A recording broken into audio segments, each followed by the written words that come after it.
Bonjour à toutes et à tous et bienvenue à ce Good Morning Market du lundi 21 janvier, donc quatrième semaine de cette année 2019 qui s'ouvre sur un ton négatif. Donc les marchés perdent un peu de terrain ce matin, il n'y a pas non plus péril dans la demeure puisque ce repli se justifie d'une part par le fait qu'on a eu des indicateurs de croissance très mitigés en Chine, et d'autre part parce qu'on a quand même assisté à une très belle hausse des marchés la semaine dernière.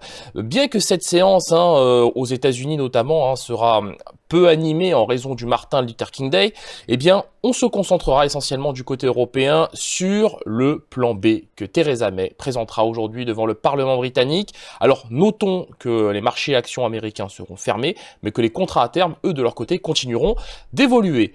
Passons tout de suite à l'analyse des marchés. Alors voilà, on va attaquer tout de suite cette séance qui promet quand même d'être assez haute en couleur. Alors du côté du calendrier économique, très peu d'éléments nous intéresseront ce lundi, donc on se concentre déjà sur celui du mardi 22 janvier. On reviendra sur celui-ci à l'occasion du Good Morning Market du 22 janvier, forcément.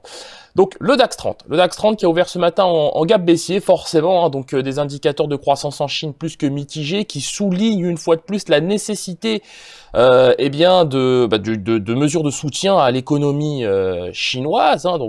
Forcément, alors on le sait, c'est quelque chose qui est déjà dans les tuyaux, c'est quelque chose qui a permis d'ailleurs aux indices de retrouver les niveaux que nous avons à l'écran, mais pour l'heure en tout cas, on a des prix qui évoluent déjà sous les moyennes mobiles à 7 et 21 périodes. La baisse pourrait s'accélérer en direction des 11 132 points à court terme. Par contre, ce gap baissier formé aujourd'hui à l'ouverture des cotations pourrait être comblé très probablement sur les premiers jours de la semaine, puisque rappelons aussi que cette semaine sera marquée par l'intervention de Mario Draghi, donc président de la Banque Centrale Européenne, dans le cadre de la réunion du Conseil des gouverneurs. Donc intervention très importante à venir, je le rappelle, jeudi à 14h30. Poursuivons cette analyse avec l'euro-dollar. Donc l'euro-dollar qui forcément, sans grande surprise, après avoir testé le niveau des 1,1377 vendredi, a complètement vacillé à la baisse en direction des 1,1350. Donc rebond technique qui s'amorce sur le niveau des 1,1377, mais on le voit, c'est quelque chose d'assez fébrile. Les prix peinent à évoluer de manière durable au-dessus des moyennes mobiles à 7 et 21 périodes. Donc le sentiment général reste relativement négatif sur cette paire euro-dollar. C'est pour cette raison qu'il y a une forte probabilité pour que nous retrouvions le niveau des 1,1350 à court terme sur cet actif.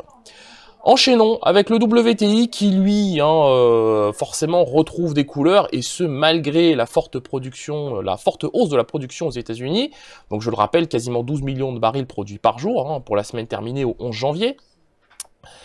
Les chiffres en revanche en provenance de l'OPEP sont quand même assez encourageants et montrent que l'OPEP quelque part existe toujours, a un rôle toujours assez important et même majeur, j'ai envie de dire, sur ce marché du pétrole. On a aussi des bonnes nouvelles en provenance des discussions sino-américaines. Je vous renvoie au Good Morning Market du vendredi, dernier. Donc effectivement, c'est aussi ça qui explique, c'est l'apaisement des tensions commerciales sino-américaines qui explique la remontée des cours du pétrole sur le niveau des 54,2 $ le baril. Globalement, la toile de fond, on peut le dire, est quand même assez saine. Le sentiment général est quand même très positif sur le pétrole. Et donc, à court terme, on peut se permettre d'envisager une nouvelle hausse en direction des 55,6 $ le baril, comme nous l'évoquions déjà la semaine dernière.